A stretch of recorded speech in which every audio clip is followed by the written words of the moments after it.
Dito ngayon sa mismong factory ng crusher dito sa China.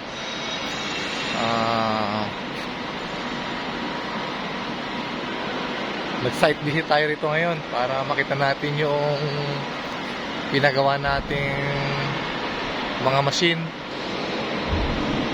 Ito. Ayan.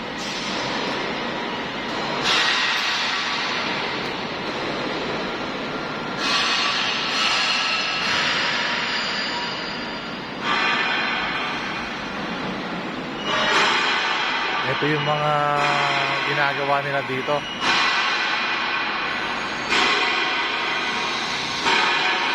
Ito isa na to, parang mobile crusher. Etong isa na to.